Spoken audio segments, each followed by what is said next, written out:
हिमाचल प्रदेश में फर्जी डिग्री मामले को लेकर कांग्रेस के उपाध्यक्ष और विधायक राजेंद्र राणा ने बीजेपी सरकार पर मामले को दबाने के आरोप लगाए हैं। साथ ही मानव भारती यूनिवर्सिटी में बीजेपी के बच्चों की फर्जी डिग्री बनाकर विदेश भेजने के आरोप लगाए हैं और इस मामले की जांच सीबीआई से करवाने की मांग की है। शिमला में पत्रकार वार्ता के दौरान राजेंद्र राणा ने सरकार पर आरोप लगाया है कि वह सोलन जिला के निजी बहुचर्चित विश्वविद्यालय मानव भारती में हुए फर्जी डिग्री मामले को दबाने का प्रयास कर रही है। उन्होंने कहा कि देश के इतिहास में पहली बार इतना बड़ा फर्जी डिग्री मामला सामने आया है, जो प्रदेश सहित देश के 17 राज्यों और विदेशों तक में उनकी डिग्रियां बेची गई हैं। इस विश्वविद्यालय से बीजेपी की कई नेताओं के बच्चों की भी फर्जी डिग्री बनाई गई है और इन डिग्रियों के दम पर ही वह विदेशों में नौकरियां कर रहे हैं। जो है डिसीजंस नहीं देखिए, हिमाचल प्रदेश के नहीं बल्कि हमारे देश के कई नौजवानों के भविष्य के साथ ये खिलवाड़ हो रहा है।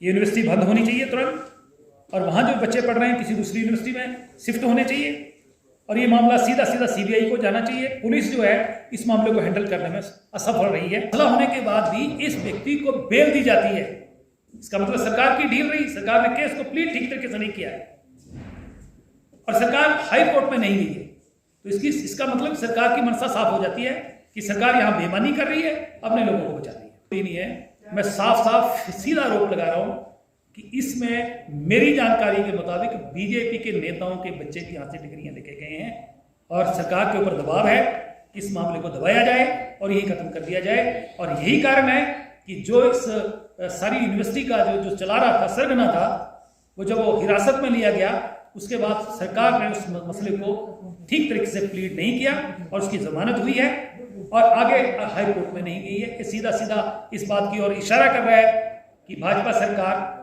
की इसमें मिलीभगत है। मुझे सूचना मिली है कि सरकारी संरक्षण जो है इसको व्यक्ति को है, तभी इसकी बेल हुई, तभी सरकार आगे हाई कोर्ट में नहीं गई, डबल बेंच में नहीं गई। खासतौर पर जिला सोलन में बहुत सारी यूनिवर्सिटीज खोली गई और एक एक पंचायत में 3-3 यूनिवर्सिटीज खोली गई।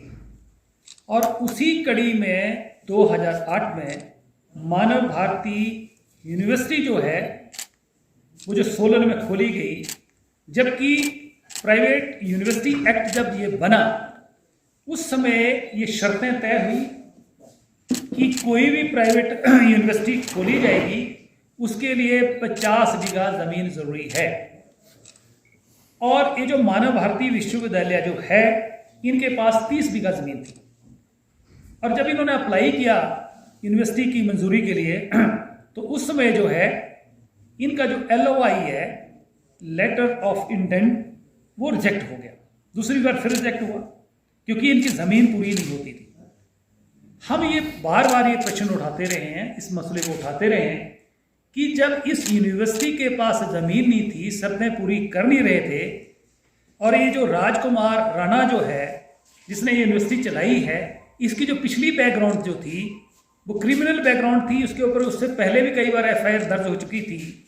तो क्या कारण थे कि शर्तें पूरी ना होने के बावजूद भी इस यूनिवर्सिटी को उस समय सरकार ने मंजूरी दी?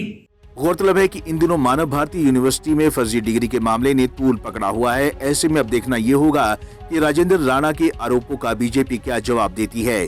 पंजाब केसरी टीवी चंडीगढ़ के लिए शिमला से अली की रिपोर्ट।